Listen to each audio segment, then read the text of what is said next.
doesn't have to do with this one. No, now that this one is on for the streaming. No. No, this one is not connected to the speakers. It's the speakers that are doing it. And the speaker connected to which microphone? That one there? No, that one is connected. No, I mean the one not from the laptop, but from the stand. Yeah, no, that one is fine. Okay, hold on. Now we don't have that problem. Yeah? Can you hear me if I'm speaking from here, Nadir? Yes, actually, I can hear you much better now. I don't know what you did differently. Great. Can you speak? Can you hear us, Nadir, as well? Yes. Yeah, I can hear you. Good. Perfect. Maybe Patricia, could you Speak louder? So I can see if I can hear you? Yeah. Do you hear me now? Yeah, but it's a bit. If I speak faint. louder, like this. Yeah, like that. Yes, okay, I'll try to thank you. remember.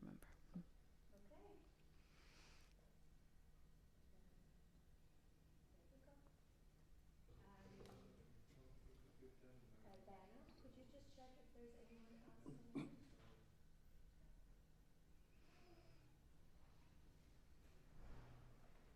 Yeah? Okay.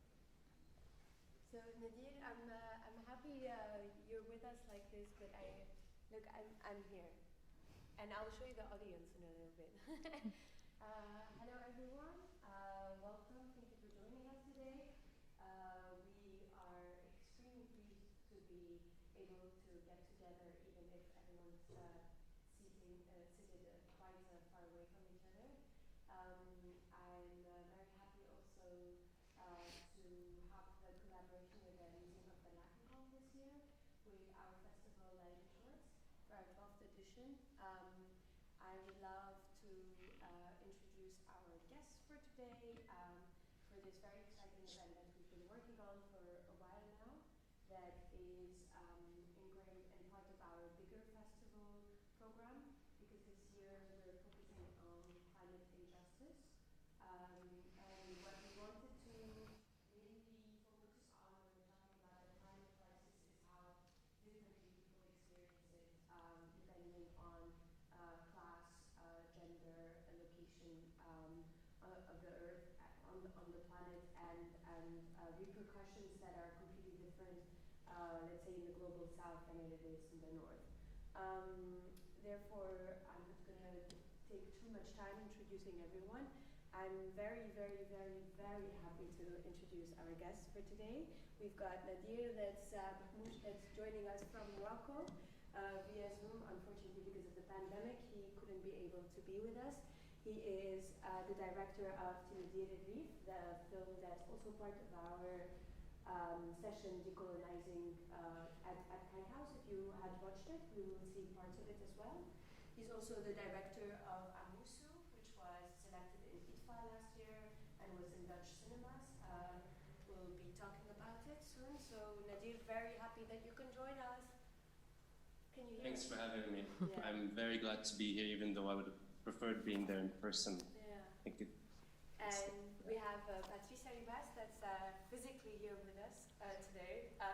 Wonderful visual artist and filmmaker who is the director of Tribal Affairs, who's also part of the same session and will be watching parts of it today and discussing her work. And moderating the talk today is Lana Askari. Thank you so much for being with us. Thank you for having me. As a visual anthropologist who works in the Netherlands and who's been joining us to really look at both of the works in relation to anthropology, but also in relation to representation of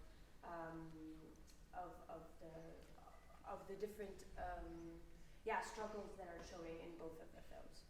So without further ado, I leave you with Lana. Thank you. Thank you so much for that introduction, Yara, and thank you all for being here today, despite the restrictions that we have facing Corona. Thank you also, people watching online. I want to start off today by welcoming Nadir and Patricia. Thank you so much for coming into conversation with me. Before we start, I want to emphasize that Today's session is very much a conversation, so even though we are far away from each other, please do not hesitate to, share your thoughts, your opinions, and your questions with us. This is also for our online audience. If you have any questions, Yara can take them and we can discuss them as well. So we are going into conversation with two filmmakers whose oeuvres have tried to represent indigenous communities, environmentalism, and political movements. And what is important today is that we discuss the communal aspect of environmentalism and of climate injustice, and also the history that indigenous people have played in this role. And before we go into the topics that we've picked for us today to discuss, I wanted to tell you a bit more about the specific language that we're going to use today, but also the importance of this discussion, I think. And as I'm looking through the room, I see a lot of young people, and I'm really, really happy about that. My name is Lana Askari. I am a visual anthropologist and ethnographic filmmaker. My PhD research I did about the Kurdish people in Iraqi Kurdistan, and in my films I try to bring forward stories and portray people in a way that counters the stereotypical way that people in the Middle East have been portrayed. And so I'm really excited about talking with Patricia and Nadir about how they go about their film work and their research as well. So I think it's important that we think about this topic, decolonizing the eco-hero, not just as focusing on how we cannot look at individual eco-heroes, such as Greta, to be our savior, but at the same time also be wary of only looking at indigenous communities and other people to put in the emotional labor and the activism, for example, Black Lives Matter movement, for them to be the heroes as well. I think it's very much a shared responsibility that we have today, and I think it's really important that we deconstruct the fact that we shouldn't look at one or the other, but in fact look at what do all these movements mean, how can we learn from each other, and how can we grow a solidarity between them. So when we think about decolonizing, we refer to not just as a way to undo the system of colonialism, but also about understanding the world not just through a Western or white norms perspective as a universal truth. We think about the eco-hero not as just seeing the Western individual as a savior of today, but the communal affect and effort that goes into activism and environmental activism. And my hope is that today we go into discussion, hopefully you will leave today with by learning something, or just by thinking in new ways about how film can make us understand these topics that affect us, but mostly affect people that are marginalized even more in the world. So one of the first things that I want to go to, Patricia and Nadir, was when I watched your films, I immediately thought about something that is very particularly political throughout history, and that is the significance that land holds for people. So the right to land, the right to material resources, and basically I think also the right to people's history and their identity through that land. So the first topic that I want to go into is the right to land. And before we start asking questions to you, I want to start off by showing you the short documentary of that Patricia made called Native Colors. And would you like to introduce it shortly, Patricia? Myself? Yes, okay, please. So I'm a visual artist. I work mainly with video, and I research identity and mainly like other forms of otherness, and how the other can actually be or take the place of the one gazing at the, let's say, the original viewer, let's say. So I try to shift the balance of who's looking at who, and hopefully that comes across a little bit across the in the work. Yes, thank you so much, Patricia. So we're going to watch Native Colors, about an indigenous Canadian woman and her mother who live in Amsterdam, and about her dreams to move to Los Angeles. And it is actually during the research that you did for this film that you found out about the Germans that reenact the Indian rituals that was is the topic of your film Tribal Affairs. True, yeah. So we're going to watch the film first. It's about 4 minutes, and then we come back to you. Okay.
LA is my favorite place. It's so nice there. All that space. And the sun is always shining.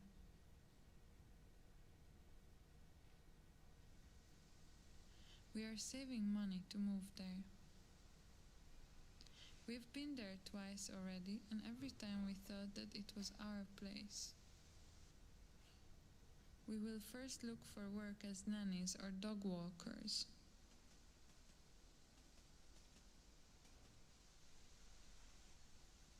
I heard that nannies can make a lot of money over there.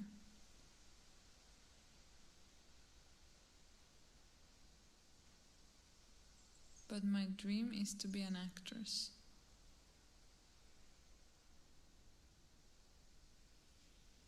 I already have some experience as an extra in some films.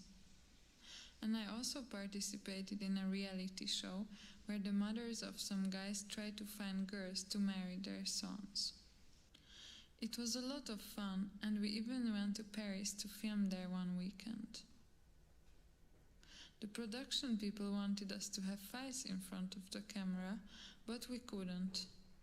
Everyone was so nice. In the end, I got chosen to marry one guy, and they even gave me a ring. And I can keep it.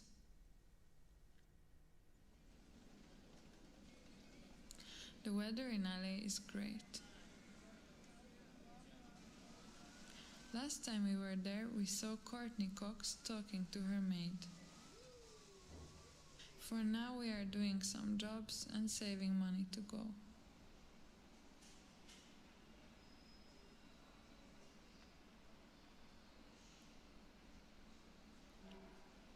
I'm tired of this place. I don't know much about my tribe. My mother doesn't talk much about it. I am a bit curious about my roots, but I don't think about it too much. I was very small when we moved here, so I don't remember how it was there with the Indians. Here I never met anyone like me. I heard about these guys in Germany that dress up like Indians and get together to dance and sing like a real powwow. It seems that they even build tents and everything. It must be very crazy. Very funny, these Germans.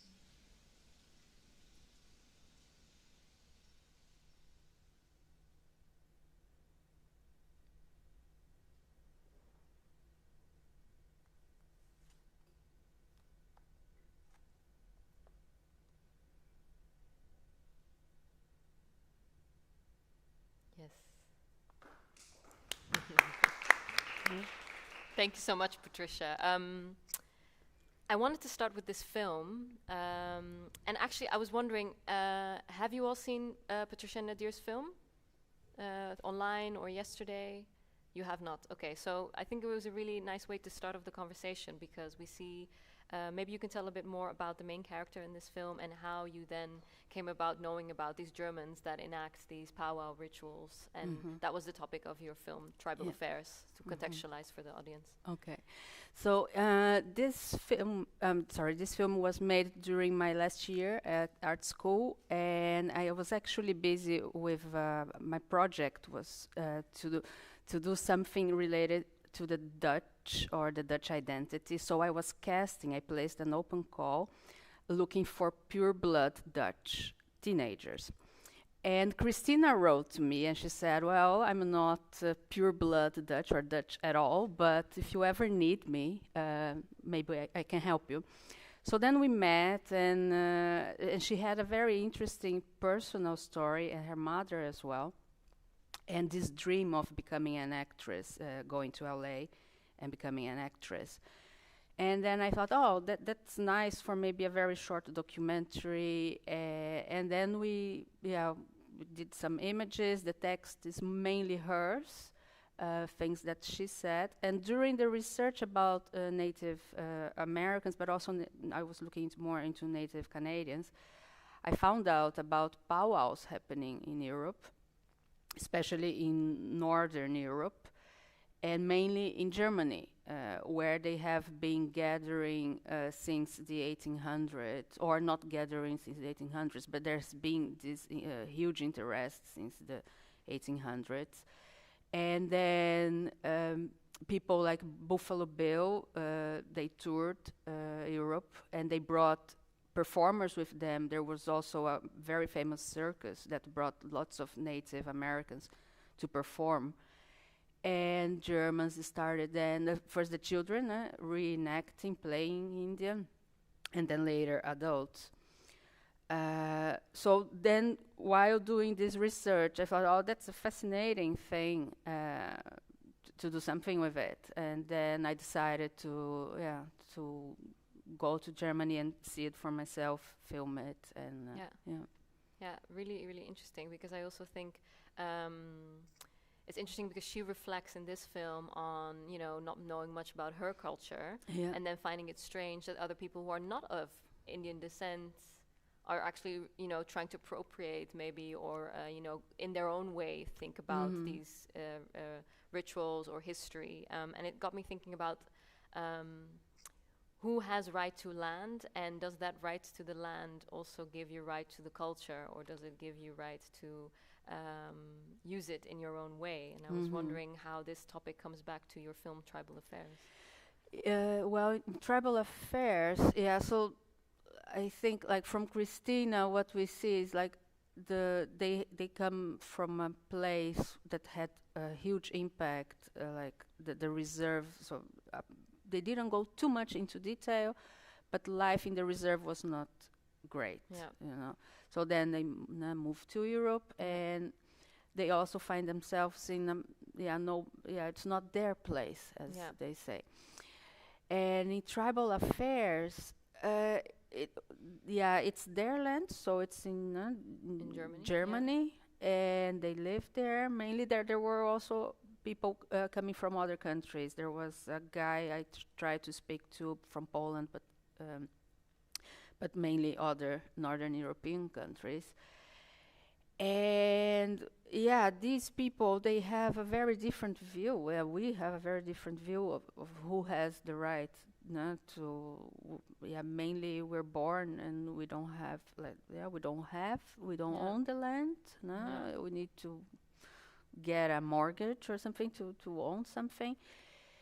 So it's different world views, and can be very conflicting if people think that they have the right maybe to go somewhere else and just take the land. Then but so also I think interesting in patterns of migration as well, coming from somewhere else, moving away, wanting to move somewhere else as well.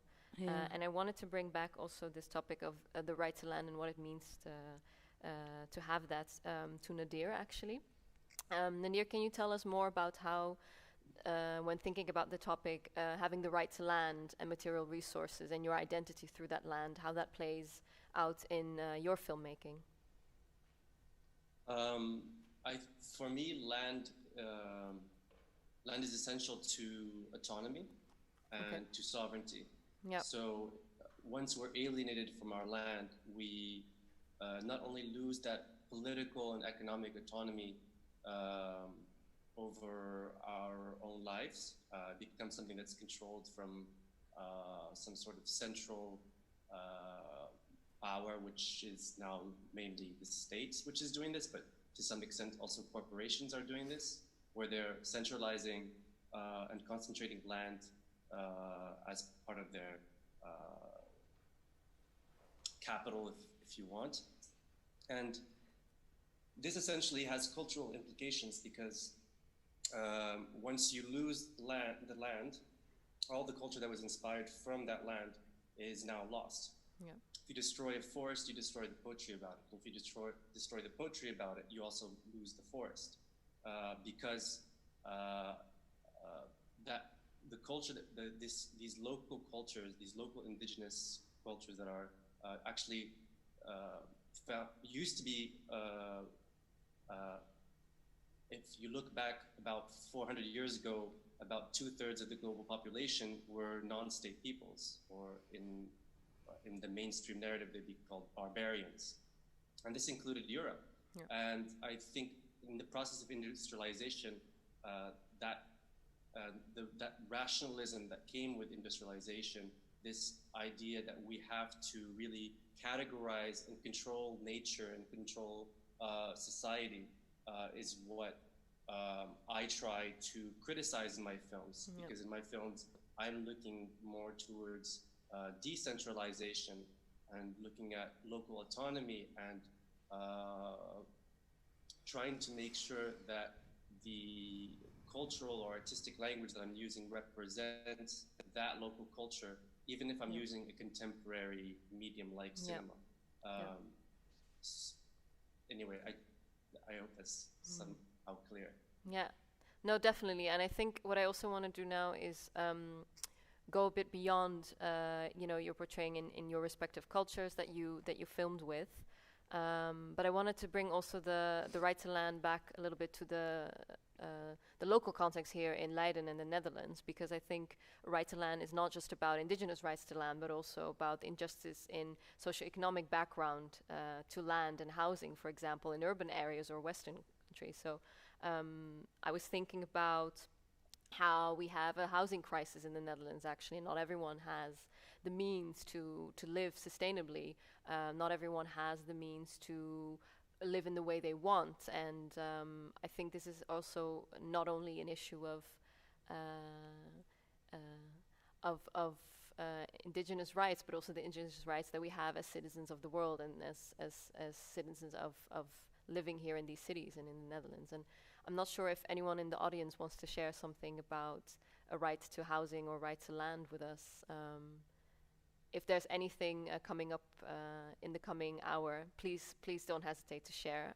This is an open conversation, so please do. I want to move on from the right to land being a very important thing that grounds you in your identity, that grounds you to the material resources that you have in your wealth and your growth, towards the difficulty and the complexity that people have in filming and showing the complexity of activism and the complexity of communal activism. And we're going to start off by watching Nadir's newest film, Amusu, the trailer. Nadir, would you like to introduce it shortly for us?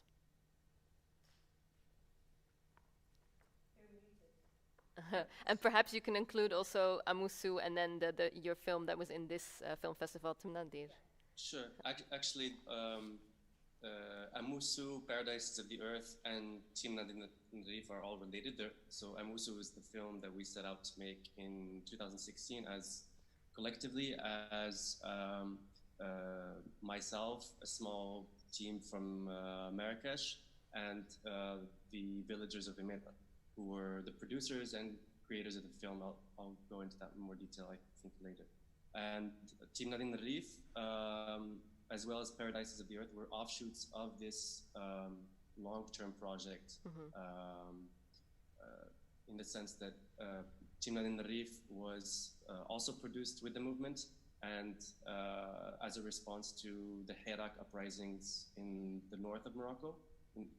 And Paradises of the Earth was me following one of the people from the villages from Imdat to Tunisia in a solidarity caravan that takes us through the most polluted towns in Tunisia, which also happened to be where the Tunisian Revolution in 2011 started.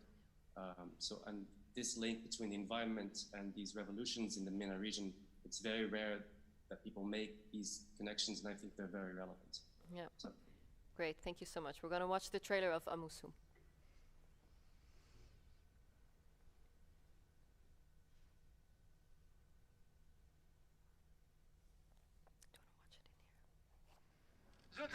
زون تيرز ديال الشجر زون تزول دغي انا غتزيد الا تنسوا 6 سنين في 7 سنين في 8 سنين ما ربنا داك كي العبرت وان الناس تخاطر عرفتي تزايد النتيجه هذيك تكشيات 26 عبره 30 عبره الناس متلغلبين الفون نكوني اسحلوت غادي يسخر ربي وريموت المهم ريموت قال لي نزريت تنميتنا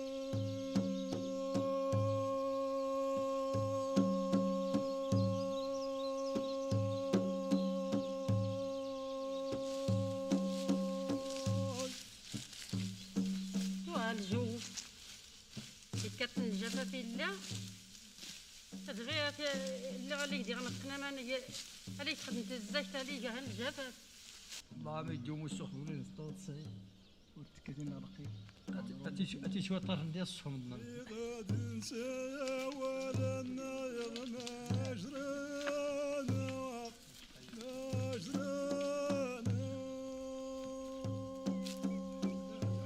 الساو 80 سموتين دانو افاد غزين تانا ما سمت 88 ايد غزان 91 92 عاد خصنا هو ناس يلا سلب ناس نخنا تتخيل خسرنا متمازين اخات الجديد الحبس السنه تسرينا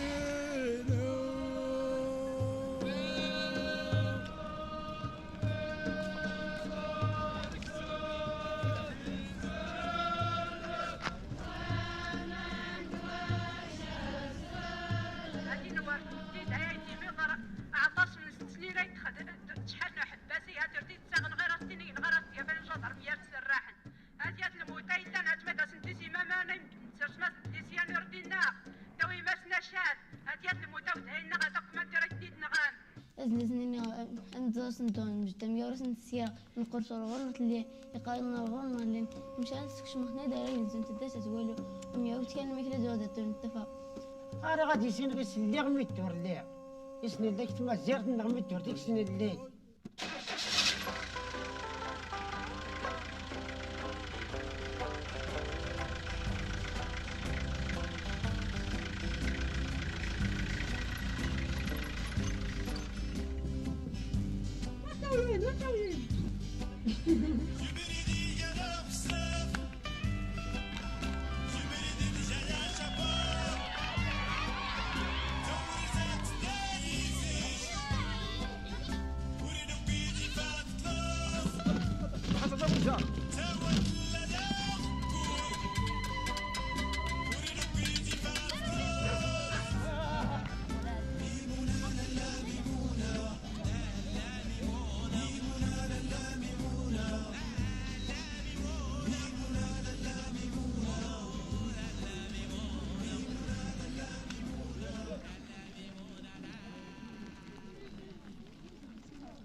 Trailer of Amusu and not the film that was in part of this festival, because I wanted to ask you actually both, maybe we can go to Nadir first and then back to you, Patricia, in your film, is when we think about portraying activism or environmental activism that is not through the Western discourse, one single character main protagonist that is leading a protest or that is organizing and we think about the complexity of activism or movements, and we think about so many different people that are part of these groups.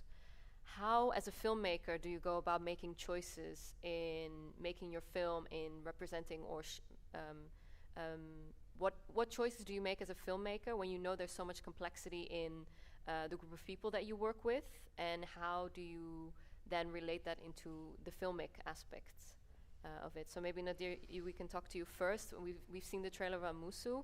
I see a lot of people in it, not a single driven character perhaps, but maybe you can reflect on your choices as a filmmaker and how you go about this. I tend to go with the idea that any discipline or any sector or any field should include the participation of communities. So we've now normalized the world where we have corporations or states that make, like I said earlier, make decisions from the top and then apply them. They make up these development programs, which on the ground actually don't really do much, for example. So in the same idea, I think that art can be also produced on the collective level, on the communal level, a sort of cinema from below, as opposed to a globalization, as the Zapatistas put it, as opposed to a globalization from above. And this globalization from above is what also erases these local identities. So participation is, communal participation is primordial, I think, because I'm already coming as an urban, I'm coming from an urban area, going into the southeast and working with this community. I already, I'm less familiar than someone who actually lived there and knows, actually experienced the things that I would like to show in the film. So what we did was that we held what we call agraus. Agraus being the agrau being similar to the agora, even linguistically they're close. Yeah. In Tamazight, agrau is the general assembly, the village or tribal assembly, and there was a democratic model that existed before colonialism came to Morocco. Whether you're in Morocco or in France, the main discourse is that we've always had a monarchy. Everyone, there was always a sultan, and we didn't have democracy. And so the Europeans brought this idea to North Africa. This is completely false. We had most of Morocco fell completely out of the control of the sultan. So we're talking about a huge proportion of the territory where this kind of decentralized democratic culture, relatively democratic and relatively horizontal culture, was being developed. And so that's what draws me to outside of urban areas, because I find that there is still that elements of that, especially in oral poems and stories, you can still find these democratic and egalitarian values are still there, but they're quickly disappearing. So as a filmmaker, it's a question of focusing on these before it's too late, and that's why in both films, Timnadin N Rif and Musu, I really focus on this on a cinema that's based on a polyphony of oralities, as opposed to one single individual. And even they would refuse to have. They would, even if I were to go to them and tell them, look, I want to make a film about you, Moha, or you, Omar, or you, Khalti Fadwa, they would say no. How about the others? Because this institution called Agrao, this is what actually produces and creates the film. So there's, it's politics and art production, I think, are very linked in this way. Yeah, absolutely. And I think it's also the type of thing that through colonialism, but also Western capitalist ideas, these ideas that have grown grassroots all over the world have been erased slowly, and then actually going back to showing the plurality of how societies actually have always worked, and not as an individualistic place, but as plurality and as a community of people rather than just single people living everywhere. I think it's very important that we also think about how we show this then in film or through other media, that we reflect on how we as filmmakers or as people in the world, just not like this take over the way we've been taught to tell stories, but we reflect on how we can maybe change that look. And I want to go back now to Patricia, because your work involves changing the way people look or comment on things. I want to actually ask you the same question that I asked Nadir, but maybe we want to watch the first part of your film first, and then go back to it, yeah? Because I think also not everyone has seen it. So we're going to go now to Patricia's film, Tribal Affairs.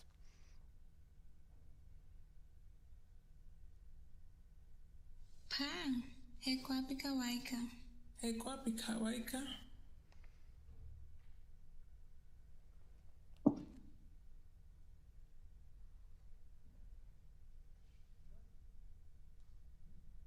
Pa, hekwapi waika. Hekwapi waika. Kadzukadana koni ria wasali na piaka wakapali panza na deni dana wakaitaka kaolewa. Na wakaitaka kauli ya waleli dalipalia wakadaita apadane nikawa naza kalaida penai.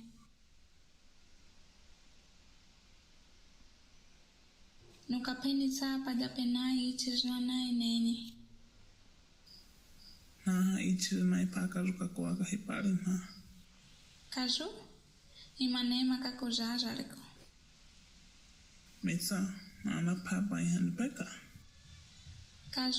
Kazu mikanza. Metsali kwa waleliai na wakaitaka kawana deni ni hema ipe idupe milipe yapita. Na newe kipana deni kana kantawa.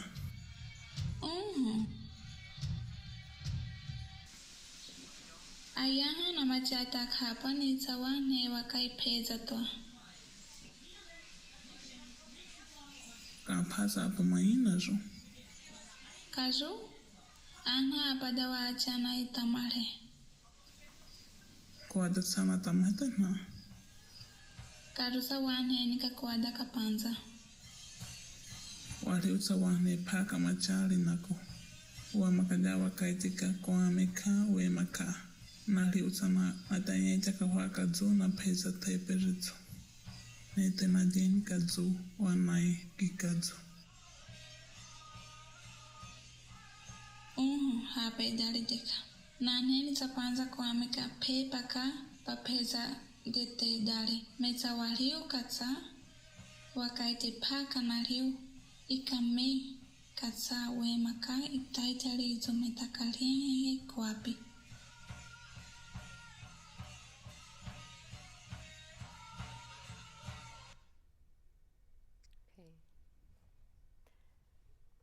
So this is the first part of the film Tribal Affairs. Patricia, maybe before we go into the question that I asked Nadir, you can maybe tell the audience a little bit more about your initial idea with this film and what we're actually seeing, because if not everyone has seen the film, then maybe you were very surprised in what you were seeing and what you were hearing. Yeah. So, the idea was to switch the perspective of the other. So I thought, okay, I have to go there and film it, just collect images, don't create a personal narrative or don't go too much into that. Imagine I'm coming from a place that doesn't know anything about them, and I'm going to bring back images that are going to be judged, let's say, from people that don't have any reference, let's say, of who they are. So that's what I did. I got the images, and then after having the images, then the dialogue process came in, of writing the dialogue and then trying to create an ideal tribe, super democratic, made of mainly women are the leaders. And how would they, so if they were watching that,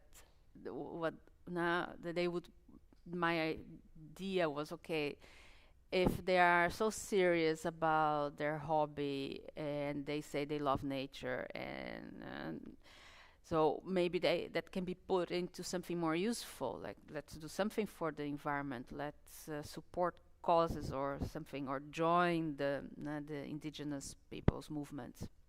So that was the idea, trying to bring some fiction, combining it with the So we see the Germans that are reenacting these powwow rituals, but then we have these indigenous women from Brazil, and which are of the, I'm sorry, I forgot what Baniwa group, and you asked them to comment on this without them having any context of what was happening, or you wrote the script with them? I wrote the script, and then I placed an open call again, looking for people that identified with the text. Great. And so we heard Nadir talk about how he goes about working with the communities he films with, and how he tries to show the plurality of the group.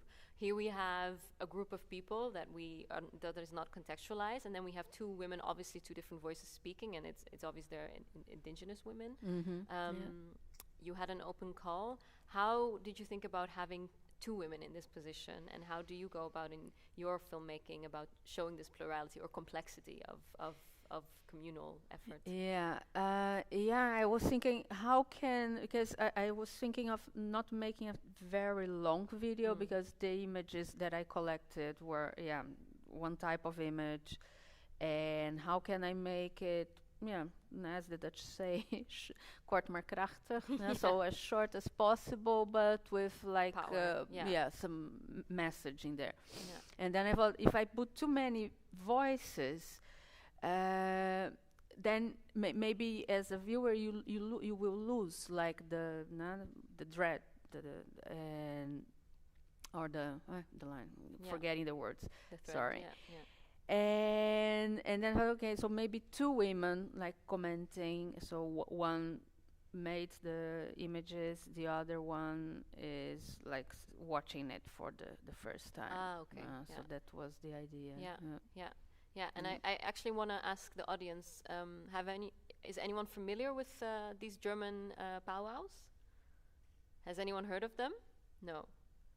I thought it was super interesting, because I was very confused about where I was, what time it was, and then you were telling me this is a whole community, so they do these things quite often. They organize. So I don't know if like the same people you saw here will be seen in every other ones, but they're very so there are organizations. There are local and more let's say national organizations, and they organize these powwows. There is one guy actually in the film, and if you Google like powwow in Germany, and you will find him in lots of images on Google Images. So I think some of them do attend nationwide, but and the numbers change. So when I wrote the script and that I was researching, it was about like they estimate between 40,000 and 80,000 people participate. So I think maybe change a bit, but and then I wouldn't be able to say like the individual participant how active, how much of this he brings to or she brings to their personal life, something like that. But they're very you can see the seriousness of it in the organization and the way they dress, and they research the music and the rituals, and they try to be as accurate as possible. And I think it's a very because earlier when we talked, you explained that you went into this film project and this research not specifically with ideas or pointing fingers, but you wanted to just show what's there and then have a commentary that's from other people. Other people might look at this film and be like, well, these Germans are just appropriating and creating their own weird fantasy life. How did the women that you worked with that had the audio comments think about this? They found it was interesting, but they didn't have any judgment of appropriation. I mean, I know it's not their own tribe. It's not their own tribe, but they thought, oh, they're having fun. They were more like, oh, not really thinking of it as something that should be like judged Yeah. or. And also during the research, what I found out was that not everybody condemns it. So even Native Americans, some of them or not that like it, but they're okay with it. Yeah. And then it was also not my place, I think, because it's none of them are really my cultures, So to really point fingers and it's just like, oh, that's interesting, and contrasting these two contrasting views and worlds. And then it's a cultural appreciation taken like to a different level. And I think I want to continue on. If there's no other questions about this, I want to continue. Yeah.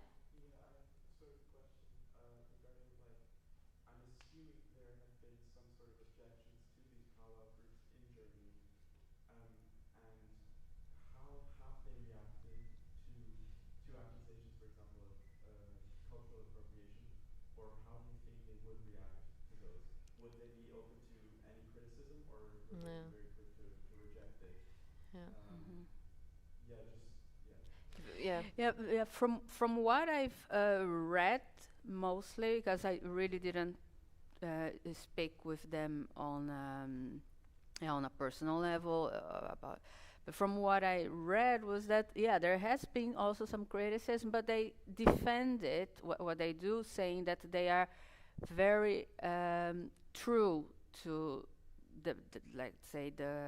their appreciation for Native Americans, especially a few peoples, and they try to do it as accurate as possible, and trying to keep them. So one of their arguments is that they try to keep the culture alive, that it's getting lost in modern day reserves, and so that's one argument, not my words. That's one of the arguments I found in one of the texts I read.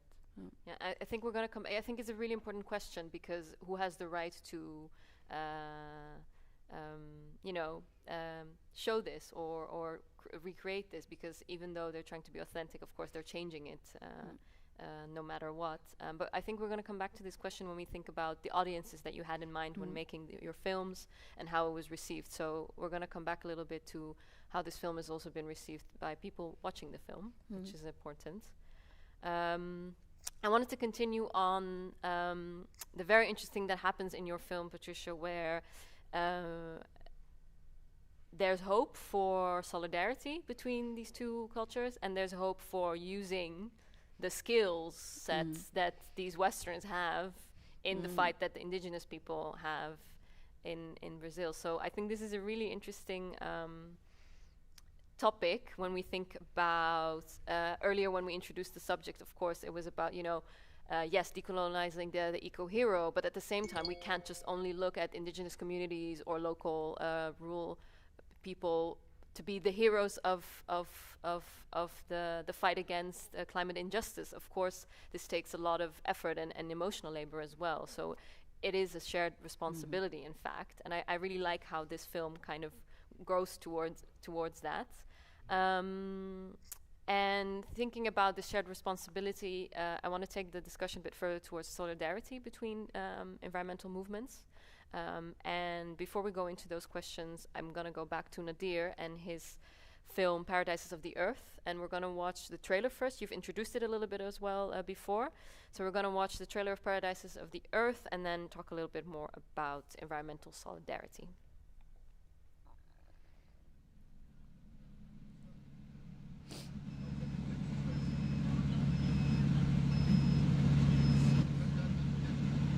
القافلة هذه قافلة تضامنية مع النضالات البيئية في جابس في الحوض المنجمي، وكذلك باش نزوروا التجربة الفريدة في جمنة. وهون ثم وفود من تونس، من المغرب، من الجزائر، من مصر، من أصدقائنا في أمريكا اللاتينية.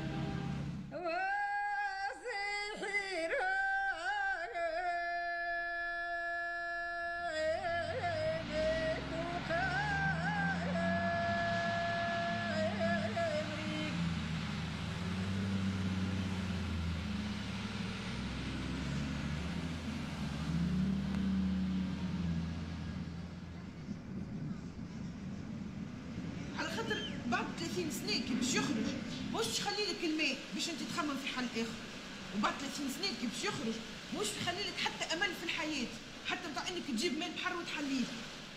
يعني هو كي باش يخرج مش تخلي لك حتى شيء. يعني وجوده وان هو ينقص لي من تو من 3000 شنو في عوض باش نموت انا بعد 30 سنة باش يزيدني 50، في عوض 50 باش يزيدني 100. يعني هل انه بالحق حل والا لا؟ انا المفروض السؤال مش عليه مش شنو هو الحل بخلاف التنقيص من التلوث، وانما شنو هو الحل من غير تلوث. الحل سهل، يلزمها توقف.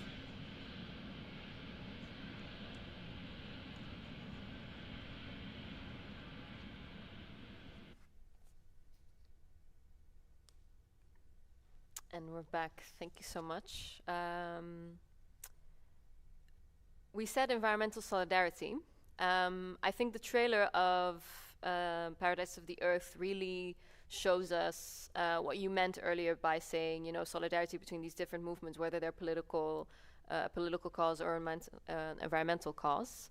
And Nadir, I wanted to ask you more about how this has shaped in the countries that you work in, and how you reflect on your filmmaking as also maybe making more visible these types of solidarity.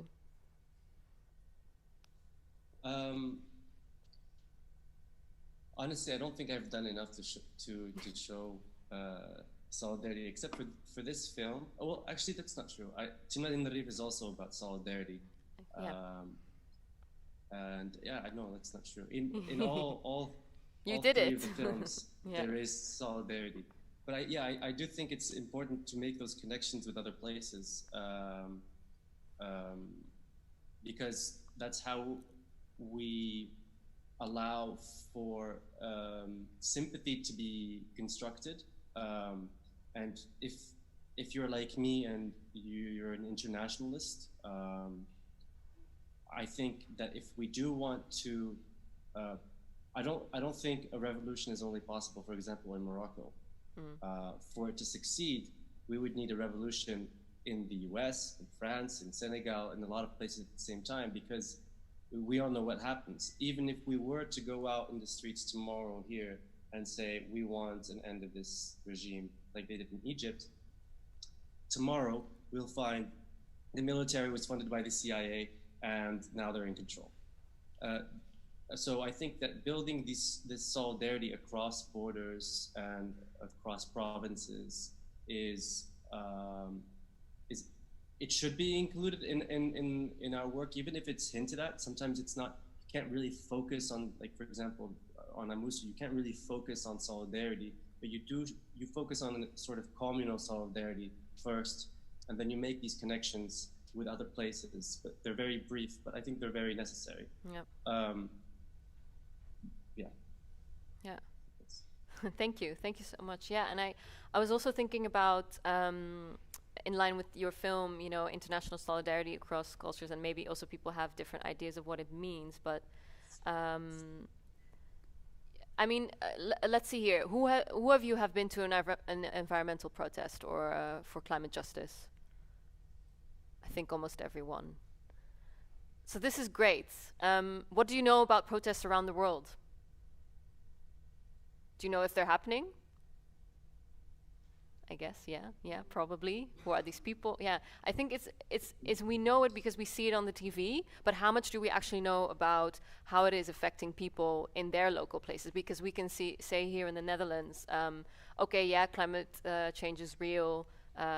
We have warmer summers now, we have more rain, we have drought issues. We can see the wildfires in Australia, we can see the wildfires in Oregon, we can see the drought that is happening in Africa or the Middle East, and people are migrating here.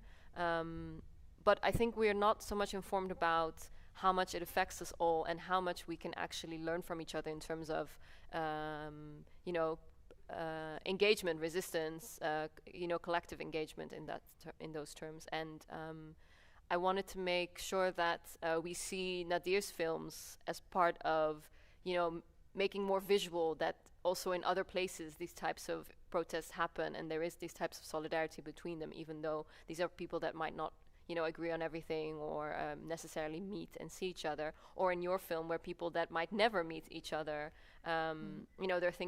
these women are thinking about how can we then use or invite these people in to also fight for our justice. And Patricia, I wanted to ask you a little bit more about, because you've invited these Indigenous women to reflect on it. How do they see their, now in Brazil and in Amazon, there's a lot of people also fighting for their right to exist, not only their right to material resources, but just their right to exist as Indigenous people. How do you think they view it, this type of Western way of seeing environmentalism versus their well, the women in the film, they're actually very young, and one of them one of them doesn't speak Portuguese, and the other one just learned it about 2 years ago. So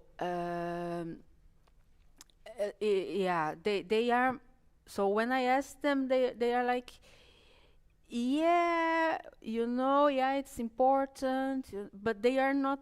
They themselves, the two of them, are not really participating in protest. On the foreground, in the foreground. So one of them lives now in the city, and she studies. The other one lives in the community in the Amazon, and once in a while she goes to the city. So it was also difficult to record her because of internet. So that's one of the problems for these communities, is that they don't have internet in those communities. So they only get news when they go to the city, and then they have access to also to communicate among them and with other peoples and engage in things. So that limits a lot the process of. And I think here again, it's also the thing that we can't look at them as just the people that have to always be protesting or on the foreground of these things, because at the same time they also need to live their lives and try to educate themselves and work and live their lives, and we cannot put this labor on them necessarily.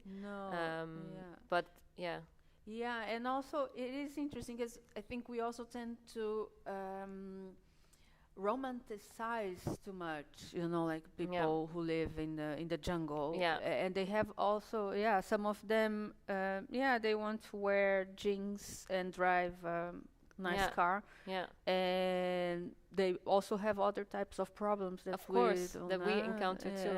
I think this is a very interesting topic because now I'm reflecting on my own work, and one of the films I made during my PhD research was about young Kurdish people in the city of Slimani, where they set up a cultural center, and these people were, they're just young kids. They tried to set up a cultural center where they could do painting and experiment and do skateboarding. And I was filming them, and then I was showing the film back to, other researchers and professors at the university in the UK, and they were looking at it, and they were like, I mean, we don't really like this. I mean, why did you have to pick something, they're so Western, they use all these English words. This is not authentic. And then I thought, I mean, this is authentic because this is their lives, and they might not be a surf boy from LA where it started, but why are they denied the right to live the way they want to, or why can we not show people using these things or wanting to do this or wanting to skateboard or wanting to use English words? I mean, of course, there's problems with cultural erasure and colonialism and, U.S. colonialism in nowadays. But at the same time, we also need to be wary of, I think, only appreciating other cultures when they are authentic in our eyes, because this is not how. Why should they be allowed to judge that and we're not allowed to judge back? So I think this is a really interesting thing you mentioned about who is authentic and who is not authentic in these very blurred lines. If there are no other questions on these topics, I want to continue by going back to our topic of solidarity. Nadir, you mentioned in your website that Timnadin N Rif is a film in solidarity with our siblings in the Rif. And in the Netherlands, because there's a large population of Moroccan heritage, we often hear the issues that are happening in the Rif and the suppression that is happening there. And I want to go to a short clip from that film, and then maybe ask you a little bit more about the context of the film that you made, and also how oral tradition play a role in this engagement.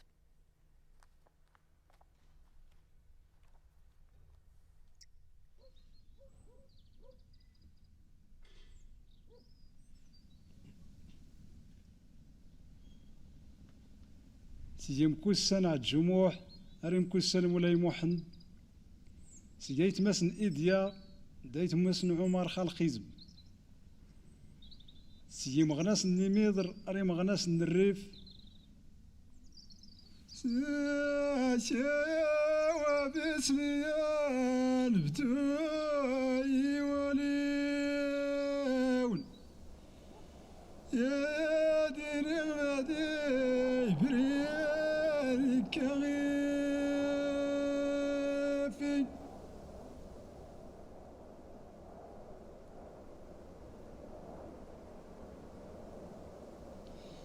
عيت من الروايد ياكل تشتاق ورفق مداون يغنيني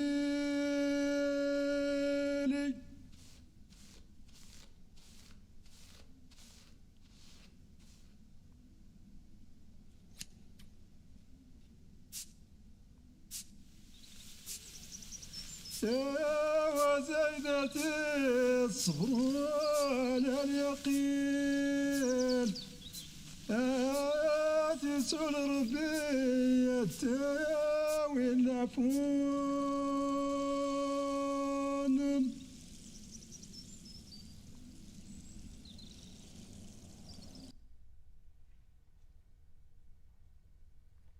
Thank you. Nadir, could you please tell us a bit more about these people and the songs and the poems that they're reciting? So this short film, like I said, was part of the project of Amusu, and Amusu is a film about a community that shut down a water pipeline to the biggest silver mine in Africa for over 8 years. They managed to keep it shut down by building a protest camp around the valve. And so in that space of the protest camp, a lot of the aspects of Eitata, and Eitata is the tribe, the confederacy of tribes that existed in that region before colonial invasion. And they somehow managed to revive that. Many of these social, political, economic, and cultural aspects of their culture, and one of them is orality, especially this rebel poetry, which, if you go back to the colonial period, this figure of the MDS, or as a sort of troubadour similar to the West African griot, if you've ever heard of the griot. And these are, they're poets, but they also play the role of a historian and the role of a journalist, if you want. So you would find poetry that directly criticizes the colonial power. And so these Imdiaz, these poets, would go from village to village and spread the news of resistance, and they play this very important role in getting rid of colonialism. And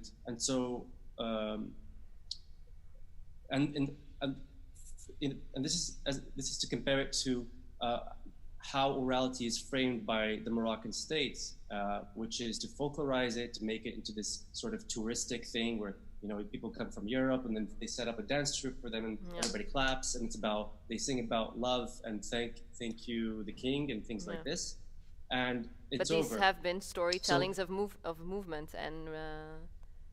Sorry. They've also been storytellers of protest and movements. Exactly. So this space that the movement created, which is the protest camp, allowed for a sort of restoration of this critical political poetry that was much more widespread a few decades ago. Yeah. And so in that tradition, for example, sometimes I tend to not call myself a filmmaker. I like to call myself an MDS, just because of this, because I think it's more symbolic of the figure that I would like to play. I'm not making films. I'm selecting things and taking them from this place to this place and showing them here and here for the role of documenting. It's a very similar role for me. So that's just to put the film into perspective. It's supposed to be a visual poem in that tradition of the Imdiazin. Like I said before, it's collectively made. So I worked with Yassine, who you see the poet in the film. Yeah. And we... he's the one singing.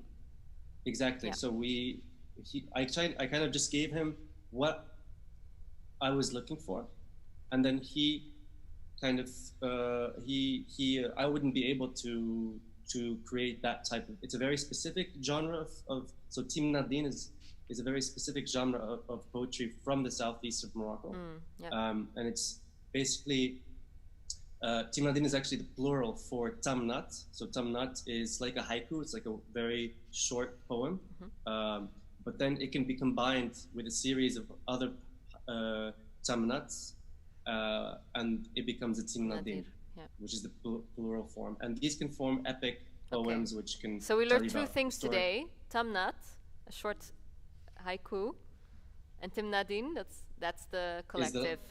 Is the long form, exactly. Excellent. And so that's what Timnadin is. Just so. And I purposely didn't define it in the beginning of the film because I didn't feel like it was necessary. Like we say haiku, it should be no Timnadin. People should go and do the research and that's great. I don't want to hand everything in a silver platter. And now this group knows, and then next time you go somewhere else, you know, oh, but you know, in this place in Morocco, they call it this. So, excellent. Thank you, Nadir. Let's see, because I wanted to go a little bit further into your film. The first film you made, I read, was actually banned from national screenings. Is that correct? Which was also about protests. That's correct. Yes. Yeah. How do you? Sorry. Yeah. Go ahead. Sorry. No. What was the question? How do you? Well, the question was, I mean, being a filmmaker that has centered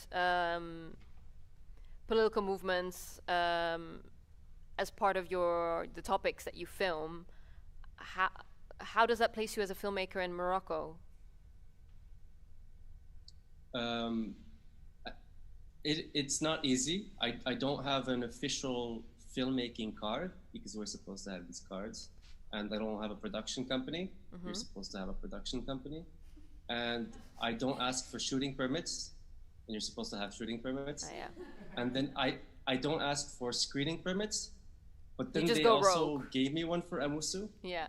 I don't know. It's this all these contradictions. This just the bureaucracy is made to keep young people out, especially if you're talking politics. Then it makes it. But I mean, there's a lot of ways around it, and I mean, it's like why we call it guerrilla filmmaking. You know, guerrillas. They usually go into a community. And then the community supports them and hides them from the official forces or whatever. Yeah. And so it's the very same thing. I mean, if I'm working with the community, then the community is protecting me and letting me know when there's the police around the corner or when to shoot, when to not shoot, and this kind of thing. So it's just a question of working with people and not waiting, because if I were to go and ask for a permit, you wouldn't see any of these films. And I also don't do co-productions with Europe because they're very abusive.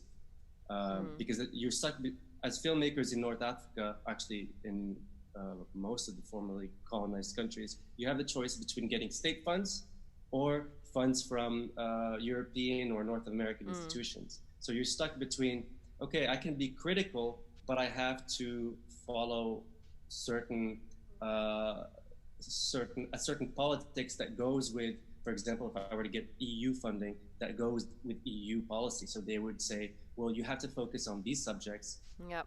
And we don't want this, we don't want this. Yeah. And if you take funding from the state, then you can, for example, criticize colonialism, but you can't, and even that depends on how you criticize it, because the state was complicit, the monarchy was complicit. So you're stuck between these two. So I just prefer to choose a third way, which I avoid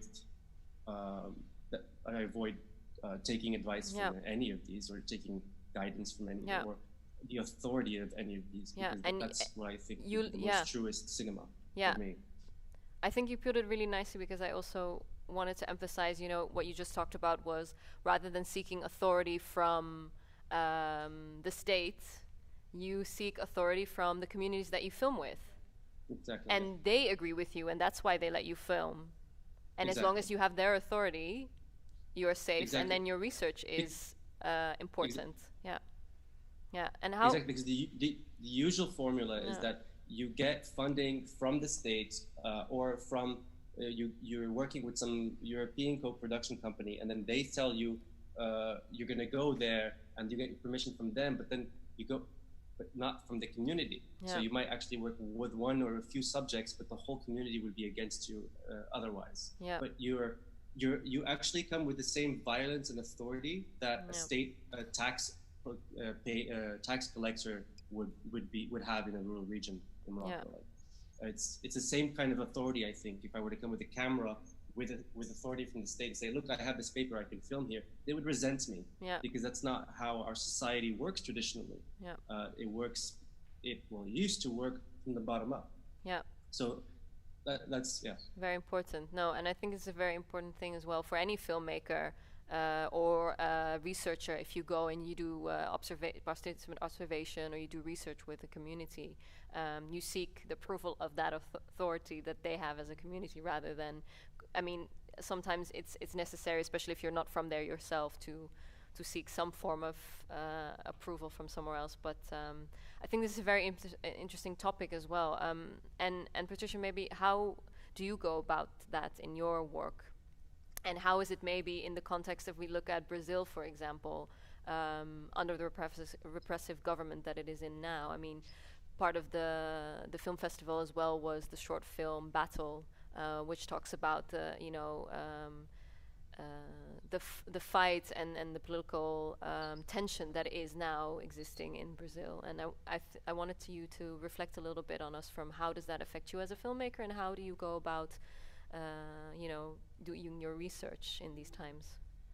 Yeah, so actually Tribal Affairs was the first project ever that I got funding to do, and it was through the Mondian Fund. Okay, organization. And one good thing is that you don't have to send in a script to be approved. You send in the proposal, the general idea. Because in my case, I don't work with scripts beforehand. You know, it's during the process that you find out. So that helps a lot. But what I see now happening in Brazil is that, there's been major cuts to lots of organizations, of film fundings, and even like in São Paulo, we have the Cinemateca, which stores like the whole history almost of Brazilian film, and it was all if there was a fire there, they needed money to restore, the building, because there was a fire, everything would be lost.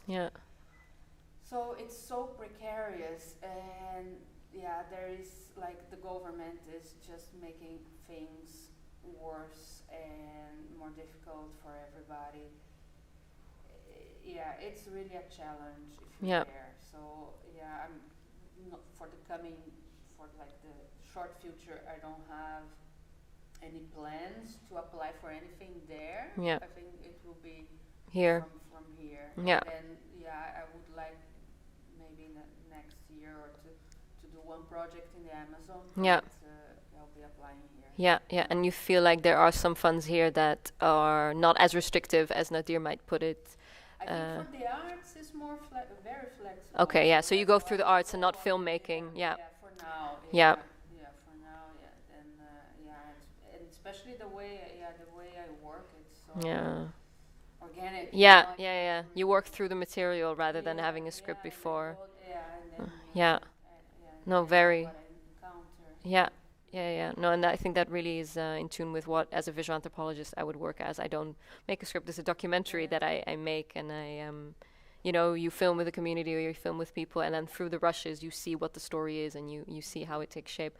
But I wanted to finish off this topic, unless Nadir has something else to add to it. Decolonize the film industry funding. So that's definitely something that we need to work towards as well.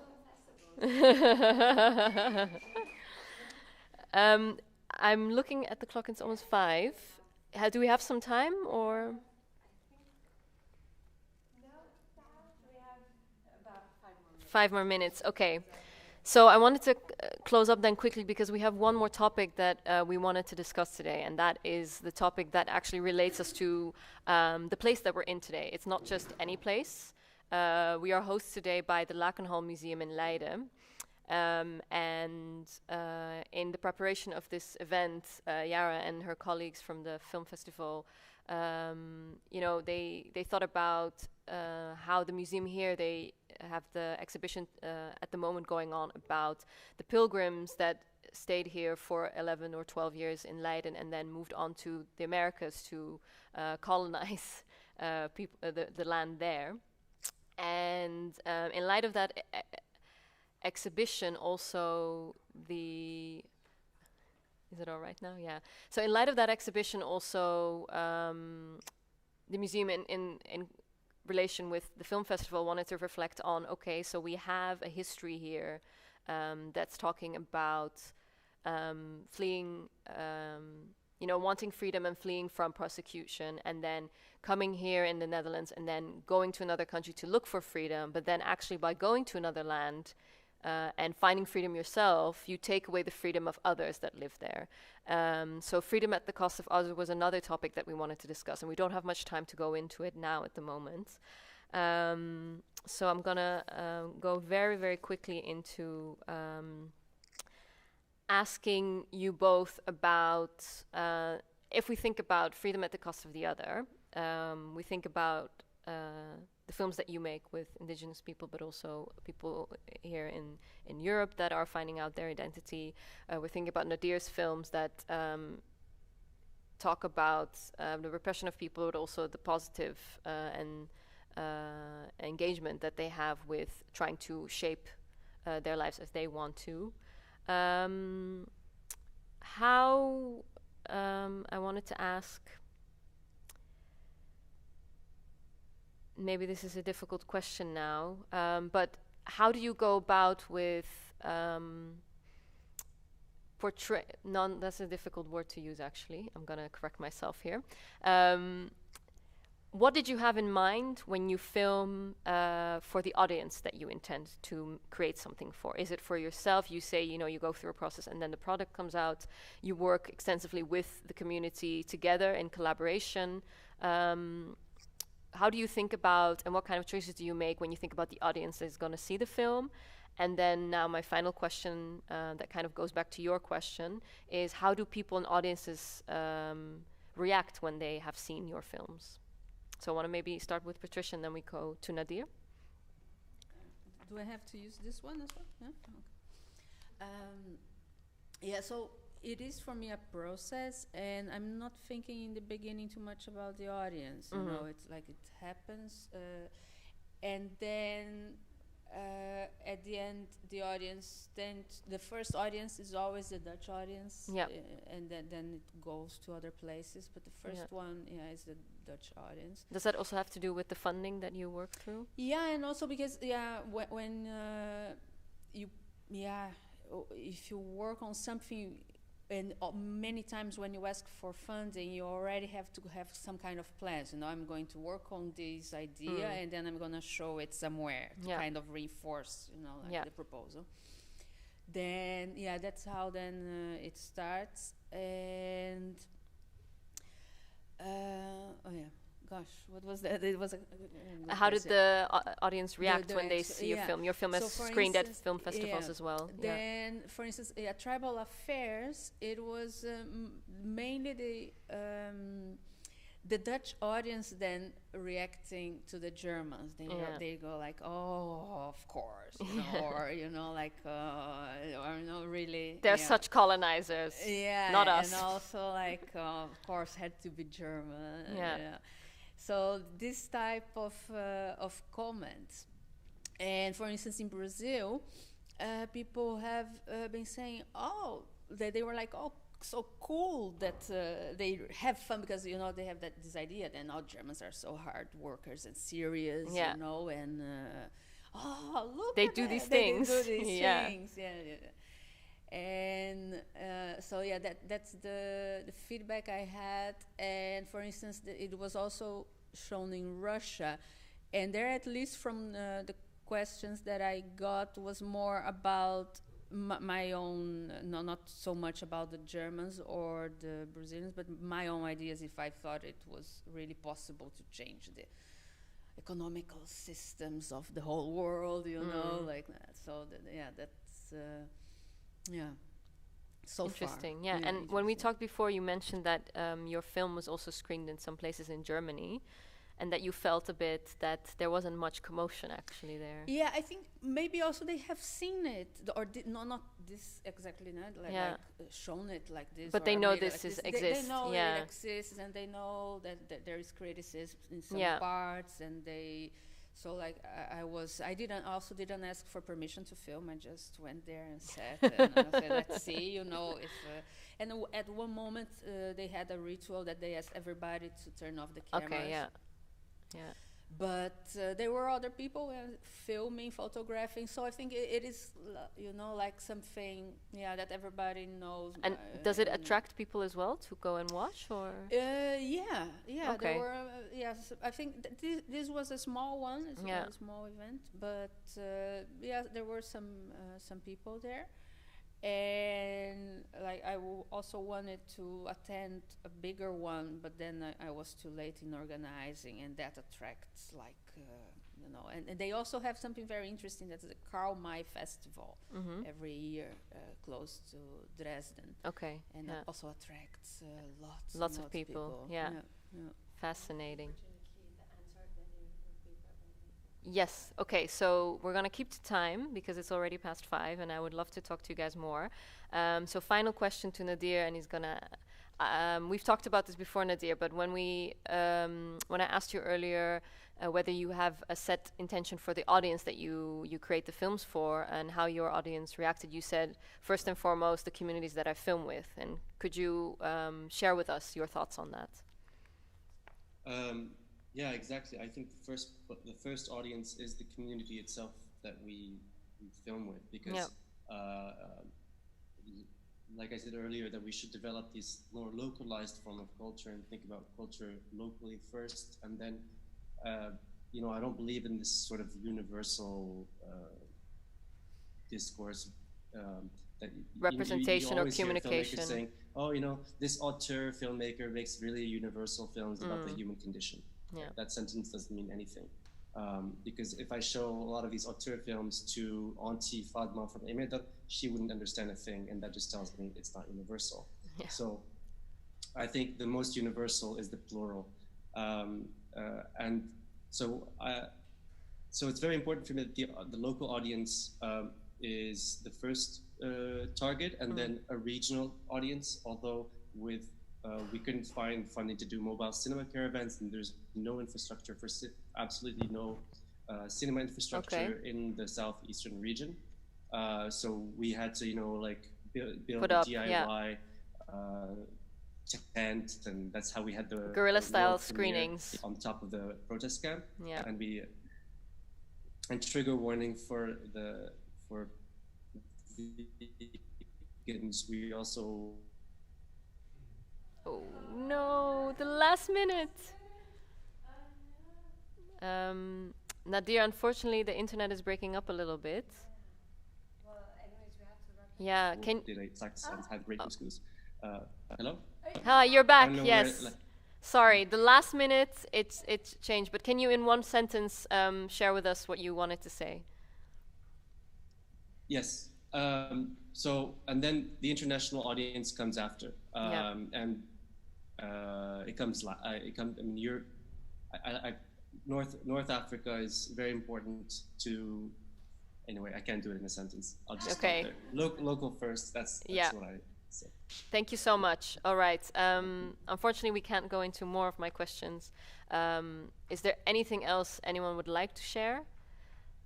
If not, we can talk after. But I want to thank Nadir, all the way from Morocco, and Patricia for being here today. And thank you so much, Yara, and everyone organizing, especially with the audio issues. But thank you all so much. Thank you. Thank you.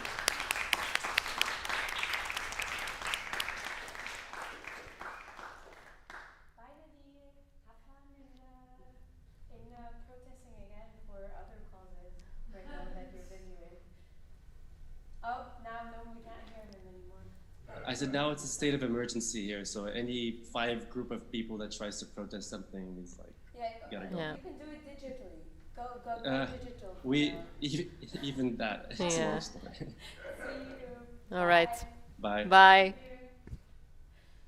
Okay, thank you. Please just keep your sense when you're going out of the museum, and join us at Kijkhouse for more screenings about the crime and injustice if you care, and we'll be outside waiting if you have any questions or any comments for both Lana and Patricia. All right. Thank you so much.